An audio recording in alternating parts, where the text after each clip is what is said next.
Hey guys, how's it going? Tom Greenwood here. This is my YouTube channel. And I've been thinking a little bit about capitalism and monopolies and how they work with each other and against each other, and what that has to do with price and availability of things. So this video might be a little bit longer than my normal 5-minute format that I stick to, so bear with me, and I apologize if it's too long. I understand if you don't want to sit through it. Anyway, so capitalism, first off, there's capitalism is it can be defined in a couple of different ways, or I think of it in a couple of different ways. And one way I think of it is like capitalism is just the process of using money to buy things and sell things to people or from people, and that's a really good simple way to think about it. But there's another way that capitalism works, and there's another, as there are more than one kind of capital. You've heard of human capital, and there's, everybody knows about money, but this human capital is a different thing. So when we think about when we look at how organizations work, like let's take like a railroad. Railroad's in the business of moving goods from one place to another. But for a railroad to work, it takes a large number of people working in concert, men, women, all over America and even around the globe have to work in concert to get the railroads to function in a timely and efficient manner, to keep them maintained, to get the rail cars loaded and unloaded, to make sure that that the trains don't crash into each other.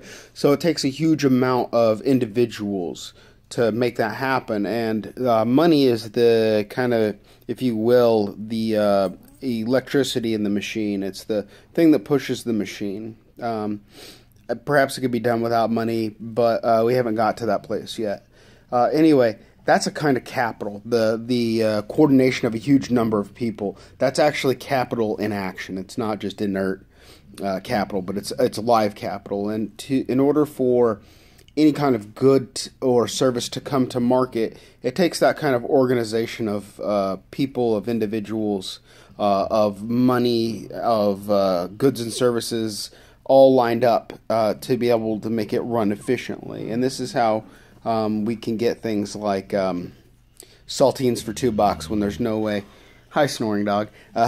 My dog's sitting here snoring. Anyway, that's how we can get saltines for a couple of dollars when there's no way that you could go to Kansas and get the wheat and get it milled and go to a baker and get all the raw goods together to be able to make a box of crackers for $2. But when everything's organized and at scale, we can do that. So that's one of the ways that capital works, and that's a kind of capitalism. So another feature of capitalism is it's a competitive scheme. It's a competitive by nature. Inherently, it's competitive. That doesn't mean that there's always competition, but we're going to talk about that here in a second. But generally, when you have capitalism functioning in a society where it's open or relatively open to competition, what tends to happen is that the price of goods is driven down. Goods and services tend to drive down to what, quote-unquote, the market will bear, or what you can get from the market. So what we see is like delivery pizza is pretty much, unless you have the pizza maker has an exceptional product, delivery pizza tends to fall really close in price. And you only see competition either based on quality of ingredients or service. Everything else tends to be everything tends to fall within a strata. And the same thing with restaurants. Restaurants are incredibly competitive, and they tend to fail. High rate of failure. Same thing with grocery stores. Grocery stores, the profit margin in grocery stores is really, really low. But the volume that they do makes up for it if they're successful. And that really works for them. But that's a function of capitalism in its competitive nature. So all the different people working together to make a place like Kroger or Walmart work, and then Kroger and Walmart being in competition against each other in a place like Aldi's to get the client to come in. All creates prices tend to fall to the lowest.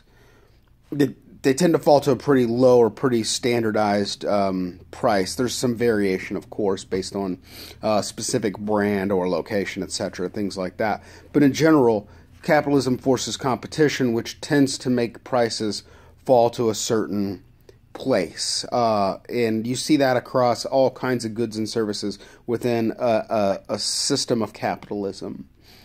However, capitalism isn't perfect, and there are some things that play on it. A thing that any business seeks to do. So if you're getting into business, a horrible business, from a certain standpoint, a horrible business to get into is a commodity business, making widgets, nuts, bolts, screws.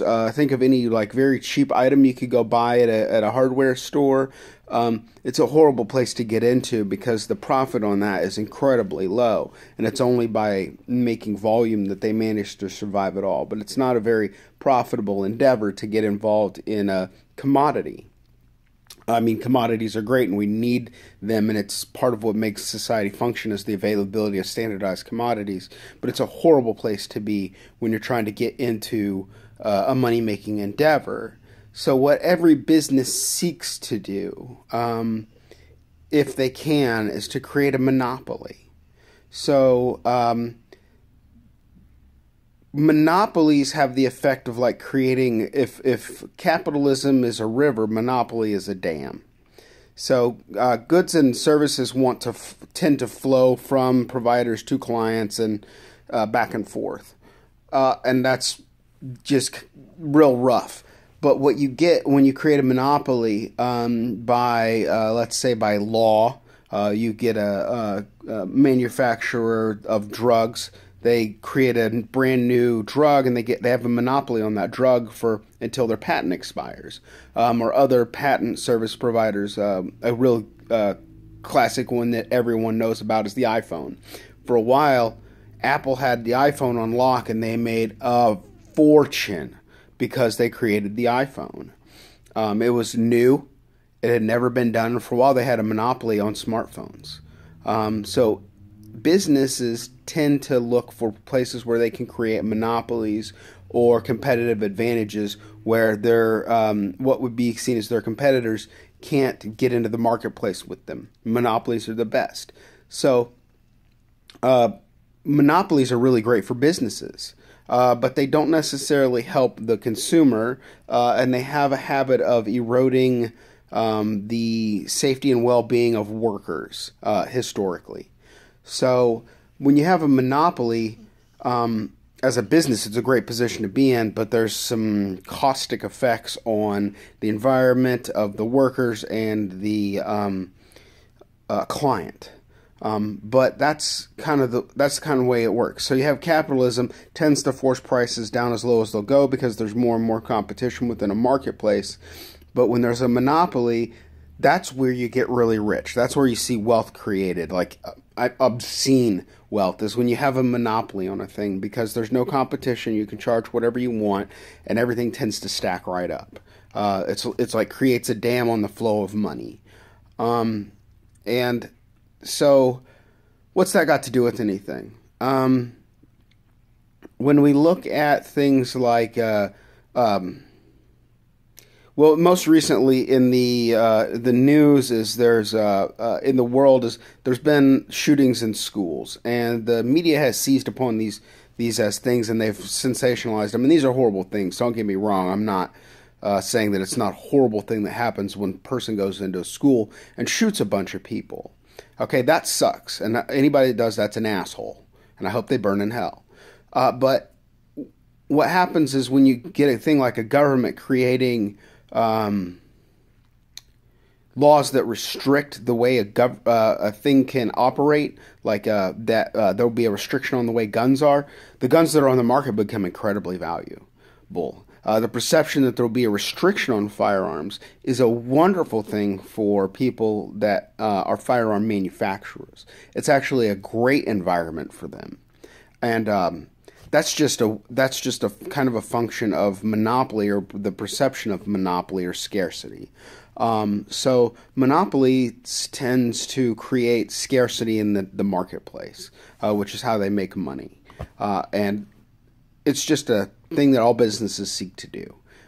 Capitalism, on the other hand, is at its, in the very pure sense, is the natural, not, I don't want to say natural, but a tendency of people buying and selling things, and it tends to cause prices to come down. But every person that's in business is looking to create a monopoly. They're always looking to create a monopoly because it's advantageous for the business. But it's not necessarily advantageous for the clients. It's not necessarily advantageous for the people that might be employed in the business. And there's this constant tension that we see between the capitalism functioning in a less hindered state and monopolies existing, trying to be free of being broken down, because there's very interesting kind of play between the two of them. There's no such thing as a pure capitalism that operates currently in America or in the world, and there's no such thing as an absolute pure monopoly either, because what we see is monopolies get too big.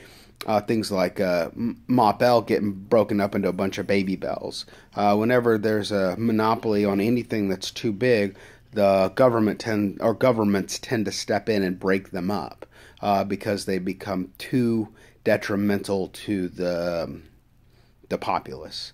Anyway, that's probably like really long, windy way around to it, but it's something that I've been thinking about today, because I know that guns are just, people are buying guns left and right now, because they think they're going to go away.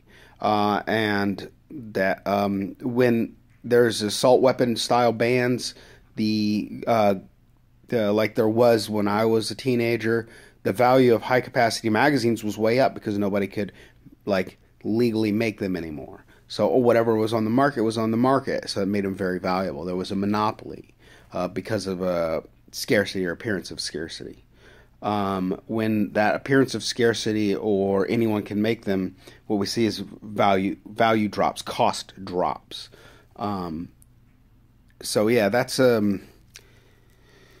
what I've been thinking about today, and I hope that you guys enjoy this one. It's a little bit different than some of my previous videos that I've been doing, but it's what I've been thinking about recently, and I hope you enjoy it. As always, I'm more than willing to meet up with anybody, talk to you in person, have a cup of coffee or whatever suits you. And I hope you enjoy these videos. I love the feedback when you guys tell me that it's helping or what you think. I'm always open to discussion and debate, so feel free to tell me I don't know what I'm talking about. I love learning. So hope you guys enjoy it, and I'll see you in the future. Bye.